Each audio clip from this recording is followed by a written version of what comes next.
Warm welcome to easy English channel. இன்றைக்கி நம்ம பார்க்க போகிறது வந்து டென்சஸ் பற்றி பார்க்க போகிறோம். சரிங்களா? டென்சஸ் அப்படிங்கிறது கிராமருக்கு இங்கிலீஷ்க்கு ரொம்ப முக்கியமானது. சரிங்களா?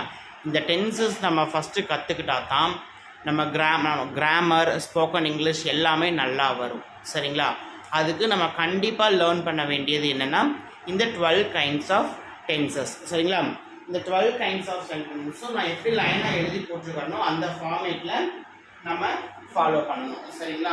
First simple present tense.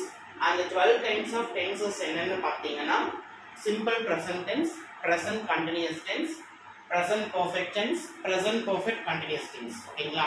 அதுக்கு அடுத்தது வந்து பார்த்தீங்கன்னா simple past tense, past continuous tense, past perfect tense, அடுத்தது past perfect continuous tense.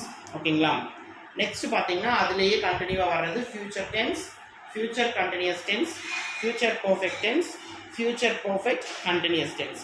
Sorry, ஒன்று வந்து மாற்றி சொல்லிட்டேன். அதாவது பாஸ்ட் கண்டினியூஸ் டென்ஸ், அதுக்கு அடுத்தது வந்து பாஸ்ட் பர்ஃபெக்ட் டென்ஸ், அதுக்கு அடுத்தது பாஸ்ட் பர்ஃபெக்ட் கண்டினியூஸ் வரும். சரிங்களா?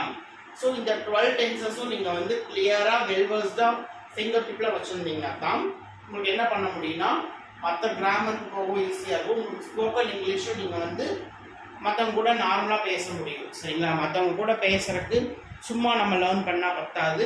இந்த 12 டென்சஸும் நம்ம ஃபிங்கர் டிப்ஸில் இருக்கணும். இது இல்லாமல் இன்னும் வந்து பார்ட்ஸ் ஆஃப் ஸ்பீச்னு ஒரு பார்ட் இருக்குது.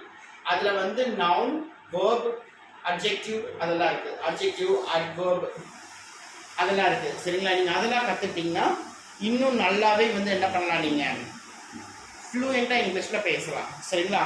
அது எல்லாமே நான் உங்களுக்கு போக போக கற்றுத்தரேன். சரிங்களா?